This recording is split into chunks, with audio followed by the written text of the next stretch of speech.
Hi, Mystery Recapped here. Today, I'm going to explain a Chinese fantasy film called How Long Will I Love You? Spoilers ahead. Watch out and take care.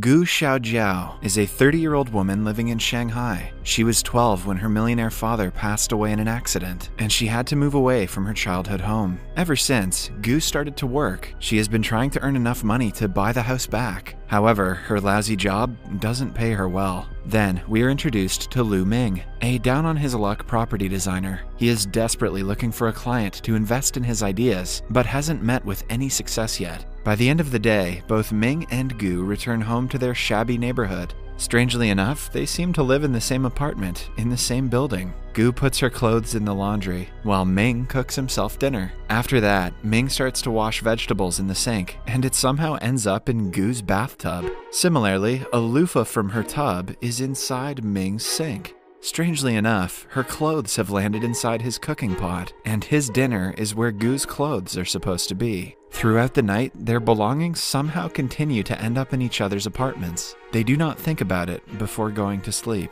In the morning, Ming wakes up because of a slap to his face. Gu's room has merged with his and turned into one single giant room. Initially, they panic and think they are being burglarized, but then they register the condition of their rooms, which makes them even more confused. Outside Gu's window is bright, sunny weather, while Ming's side is pouring. The two stand in front of their door, which is also merged. Ming goes first and opens his side of the door. Outside is a world that seems normal to him, but shocking to Gu. It turns out he is 25 years old and lives in the year 1999. Gu quickly goes through her side of the door, and this time, Ming is surprised to see the developed world of 2018. It turns out that they live in the same apartment, but in two different timelines that have somehow merged into one. Gu slaps Ming in the face to see if she is dreaming. When it hurts him, it is clear to both of them that their fates have entangled, with no possible explanation. They try opening the doors at the same time, which causes the apartment to merge further. Upon further inspection, they find out they cannot open each other's door and can only walk through it when the other person does. Gu realizes that in Ming's timeline, her father is still alive. She quickly makes her way to her childhood home and sees her younger self playing with her father. The sight makes her emotional, but when she tries to approach them, the earth shakes and stops her.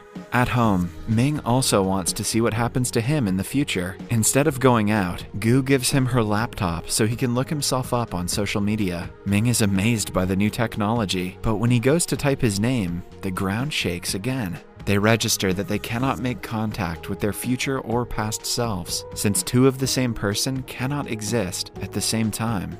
At night, Gu plays music on the phone and orders food through AI assistants. Ming is stunned by everything that the new phones can do. In the following scene, a group of wealthy businessmen and scientists are in a meeting about dimensional shifts. The scientist gives an example of a disappearing plane to prove that it traveled through time and dimension before returning to its place of origin. According to his research, a merge of the dimensions has already formed in the city. Now all they have to do is find the coordinates to the place. The businessman plans to use the dimensional portal to make money. We do not see his face throughout the meeting, but it is clear that he is funding the research to profit using the phenomenon. At night, Gu and Ming cannot fall asleep. Gu talks about her father's death and the impact it had on her. She only has his key ring to remember him with, after the house and all of his belongings were taken away by loan sharks. The following day, they go about their normal life through the respective sides of their doors.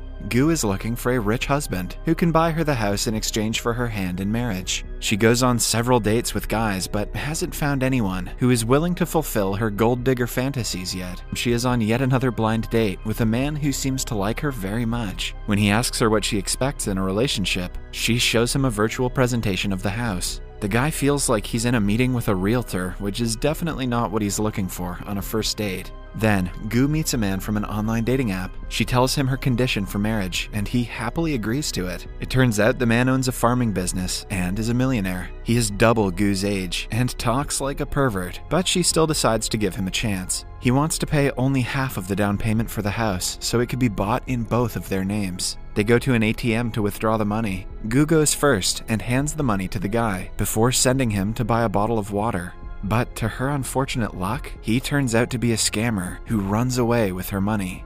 She has to stay outside the bank for hours before the police arrive and investigate. Ming, on the other hand, is enjoying a snack inside a bathroom stall. He overhears the CEO of his company and his manager talking about an upcoming business. After the CEO leaves, the manager Zhao reveals he plans to steal all of the CEO's money and make him go bankrupt. A few seconds later, he realizes someone is listening to their conversation and pulls Ming out from the bottom of the stall. To keep him mute, Zhao offers to loan him the money that he desperately needs for his business. Ming asks for some time to think about it. Later that day, Ming goes to manager Zhao, who wants to fire him. He has realized that Ming has no evidence to prove that Zhao is planning to betray the CEO. Still, instead of begging for himself, Ming is just worried about the CEO going bankrupt. Zhao calls him a loser for thinking of others above himself. The next day, Gu is at her work at the jewelry store when she bumps into her childhood best friend, Xiaoya.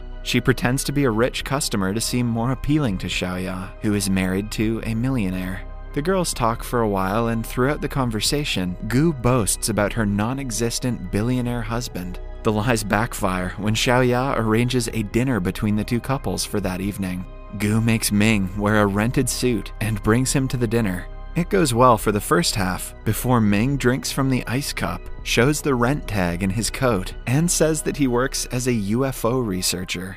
At the end of the night, the fake $1 million diamond in Gu's finger falls on the stove and melts. She returns home crying, while Ming consoles her. The two watch the TV together when a show about lottery tickets catches their attention. The next day, they excitedly collect the winning numbers of the lottery ticket and buy them in the year 1999. Even before the results are announced, they start to celebrate. Gu takes Ming out on a date where they play VR games, walk around the city, and go to the bar at the end of the day. They forget that they are broke and drink more than they can afford. Gu promises the restaurant her expensive purse, promising to return the money the next day. The next morning, they wake up on the same bed. They are nervous because it is the day lottery results will be announced. They eagerly wait for the announcement and are overjoyed when they actually win the lottery. However, it doesn't last long, since the number on their card disappears right after. Only then do the couple realize that they cannot alter the future in any way. But if so, they are confused why their fates were intertwined. Gu never gets her bag back from the restaurant and returns home angry. On the way, the duo argues and calls each other names. All of a sudden, they notice Ming's face on a large billboard. It is then revealed that in 2018, he changed his name to Shi Yi and has become one of the biggest builders in China. He owns a multi-million-dollar company and is about to hold a press conference in a venue that is only minutes away. Ming is shocked to be looking at his future. Gu, who was arguing with him a second ago, starts sweet-talking him.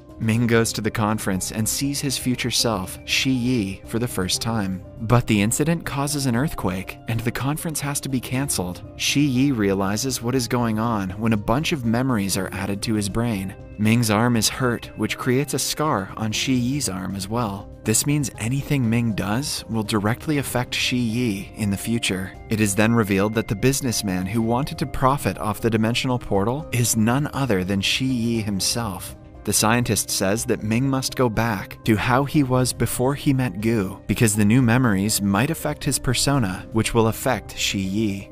The next day, Ming goes to Zhao with a resignation letter. Since he is bound to become successful in the future, he doesn't want to accept the money from Zhao. The same day, Shi Yi visits Gu at work and takes her out on a date. He claims that he wants to treat her because he knows she was close to him in his younger years. The man and Ming are the same people, but Gu doesn't feel comfortable around Shi Yi as she feels with Ming. He takes her to a fancy restaurant, but it is too awkward for Gu to enjoy. At the end of the date, Shi Yi asks her to stay away from Ming because her involvement will cause him to divert from his true purpose in life. He promises to buy her the house she always wanted, in turn for her loyalty. Gu agrees to do as told, not for the house, but for Ming's future. She returns home at night and hugs Ming before telling him that she is moving out.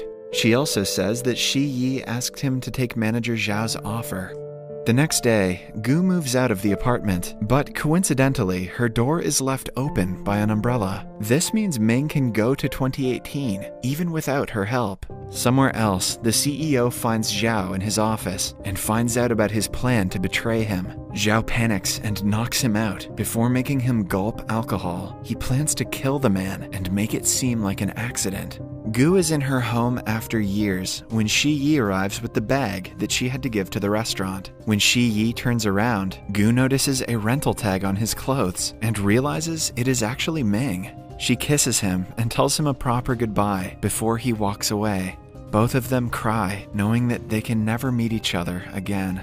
When Ming reaches home, he gets a call from Zhao, who calls him on a bridge. He wants to use Ming's help to kill the CEO and make it seem like an accident. Ming obviously refuses to do so, but Zhao claims that he is in too deep into the matter to turn away at this point. Suddenly, Ming realizes Shi Yi chose to help Zhao in the past, which is the reason for his success. He took over the manager's position after the CEO's death, building his empire on blood. With time, he became ruthless to the workers and cared only about money. That is why he is a completely different person from Ming. The universe has given Ming a chance to make the right decision this time. Furthermore, by the CEO's keyring, he discovers he is Gu's father. All this time, Gu is orphaned because of the decision Shi Yi took. Not wanting to make the same mistake, Ming saves the man's life. As soon as he does so, the evil Shi Yi of 2018 disappears, meaning Ming changed the future. Now, Gu will never have to lose her father, and will grow up to be someone else. This also means that the current Gu will cease to exist. In the final scene, we see Gu and Ming return to their apartment in different timelines. When they meet in the middle, Gu disappears. Well, that just goes to show you, gold digging doesn't pay. Subscribe for more videos like this, turn on notifications, and leave a like to help the channel out. Thank you for watching.